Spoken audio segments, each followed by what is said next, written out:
ایک واقعہ ضمن یاد آ گیا، حضرت موسیٰ علیہ السلام کا دور ہے اور قوم نے موسیٰ علیہ السلام کو کہا یا موسیٰ اللہ کے برگزیدہ نبی ہے، اللہ سے کلام فرماتے ہیں، اللہ سے بات چیت ہوتی ہے، تو آپ دعا کیجیے، آپ کا رب موڑتا نہیں ہے اور آپ کی موڑتا ہی نہیں، تو آپ دعا کیجیے کہ اللہ بارش برسا دے۔ حضرت موسیٰ علیہ السلام اپنی قوم سے کہتے ہیں میں دعا کے لیے ہاتھ اٹھاتا ہوں، آپ آمین کہیے، آپ آمین کہیے۔ دوستان گرامی قدر، حضرت موسیٰ علیہ السلام نے دعا کے لیے ہاتھ اٹھائے، اللہ پاک نے کہا کہ تیری اس نشست میں ایک گنہگار بندہ ہے، ایک گنہگار بندہ ہے، اگر وہ اٹھ کے چلا جائے تو میں بارش برسا دوں۔ عزیزان محترم، حضرت موسیٰ علیہ السلام نے اپنے رب کریم کا یہی پیغام پہنچا دیا، لوگوں کو بتایا کہ تم میں ایک گنہگار ایسا ہے جس کی وجہ سے سب پر کرم رکا ہوا ہے، اگر وہ اٹھ کے چلا جائے تو اللہ بارش برسا دے گا۔ اب کوئی بھی نہیں اٹھا، لوگ ایک دوسرے کو تکنے لگ پڑے، یہ کون ہے جس کے عیبوں کی وجہ سے آج ساروں پر کرم بند ہوا۔ ایک دوسرے کی تلاش کرنے لگ پڑے، ایک دوسرے کو تکنے لگ پڑے، آگے والے پیچھے والے آگے والوں کو تکنے لگ پڑے، حیرانگی سے ایک دوسرے کو دیکھنے لگ پڑے۔ آخر وہ کون ہے جو اتنا گنہگار ہے کہ اللہ ناراض اتنا ہے کہ اس کی وجہ سے اللہ پاک بارش نازل نہیں کرتا، بارش نازل نہیں کرتا، اور بارش رکی ہوئی ہے۔ تو عزیزان محترم، اب کوئی بھی نہیں اٹھا اور چھم چھم بارش برسنے لگی۔ حضرت موسیٰ علیہ السلام سے قوم کہتی ہے یا موسیٰ وہ کون تھا جس کی وجہ سے بارش نہیں ہوئی تھی؟ اٹھا تو ہے ہی کوئی نہیں، اب کوئی بھی اٹھا نہیں، لیکن بارش چھم چھم برسنے لگ پڑی۔ تو پھر عرض کرتے ہیں یا اللہ ماجرا کیا ہے؟ اس نشست میں تو کوئی بھی نہیں اٹھا اور تو کہہ رہا تھا جب تک وہ اٹھ کے نہ جائے گا تو میں بارش نہیں برساؤں۔ حضرت موسیٰ علیہ السلام سے رب کبریا کہتے ہیں موسیٰ اس بندے نے مجھ سے معافی مانگ لی، اس نے مجھ سے توبہ کر لی، میری بارگاہ میں آ گیا اور میں نے اسے پناہ دے دی۔ تو عزیزم، حضرت موسیٰ علیہ السلام کو اللہ پاک کہتے ہیں موسیٰ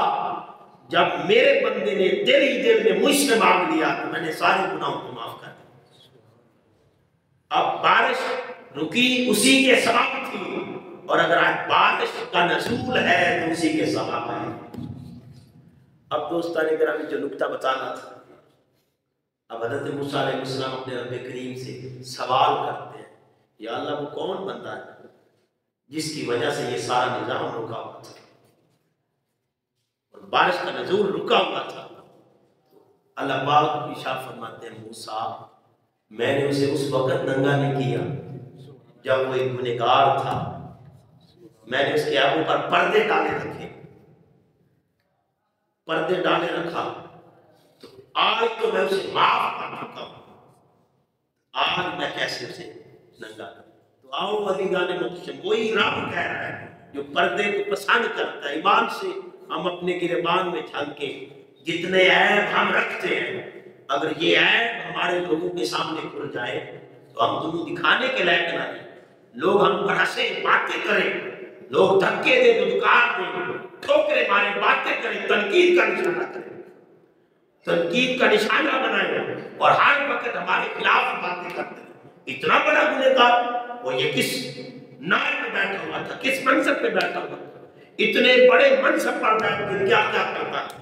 اس کو حیا ہی نہیں تھی۔ تو صاحب یہ اللہ کی پردہ پوشی ہے کہ آج میں اور آپ ایک دوسرے کے سامنے اپنے عیب کو چھپا کر صوفی بنے بیٹھے، ایک دوسرے کو منہ دکھانے کے لائق ہے۔ تو صاحب میرے روانی پیشوا فرماتے ہیں بیٹا جب کسی کے عیب سے پردہ اٹھاتے ہو تو یہ بھی یاد رکھا کرو، ہم ایک دوسرے سے کلام کرتے ہیں، بات کرتے ہیں، تنقید کا نشانہ بناتے ہیں، تو صاحب ذہن نشین کر لیں، آپ ایک انگلی کسی کی طرف کریں تو یہ اشارہ بنتا ہے میں نے آپ کی طرف ایک انگلی کی، تین مجھے کہہ رہے ہیں، میں آپ کو اچھا کہوں گا، تین مجھے اچھا کہیں گی، میں آپ کو برا کہوں گا، یہ 3 انگلیاں مجھے برا کہیں گی، یہ صرف انگلیاں نہیں، یہ انگوٹھا بھی مڑ کے مجھے ہی کہہ رہا ہے، اے لوگوں کو برا کہنے والے، اپنی برائی بھول گیا، اپنی خطاؤں کو بھول گیا، اپنی نقشوں کو بھول گیا، تجھے یاد نہیں رہا کہ تو کتنا گنہگار ہے اور تیرے عیب کتنے بڑھ چکے ہیں۔ اگر عیبوں پر وہ پردہ نہ ڈالے تو صاحب ہم تو منہ دکھانے کے لائق نہ رہے، باپ بیٹے کو ماننے سے انکار کر دے، بہن بھائی کو چھوڑ دے، ناطے ٹوٹتے ہوئے دکھائی دے، اور عیبوں اور گناہوں کی وجہ سے لوگ ایک دوسرے سے نفرت کر جائیں، تو صاحب یہ اس رب کریم کی کرم نوازی ہے کہ ہر عیب دیکھ کے بھی ہم پر پردہ ڈالا۔ تو لوگوں کی عیب جوئیاں نہ کیا کریں،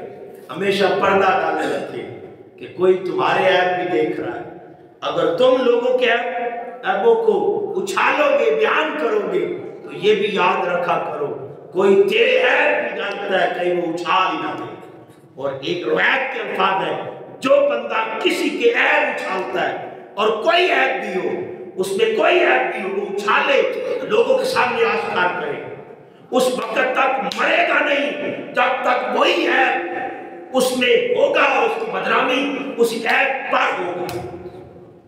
یعنی اسی عیب کی وجہ سے وہ رسوا ہوگا۔ یعنی کسی پر بھی میں کوئی عیب جوئی کرتا ہوں، کسی کے عیب کو میں نے دیکھا اور میں نے عیب جوئی کرنا شروع کر دی، اس کے عیب کو بیان کرنا شروع کر دیا،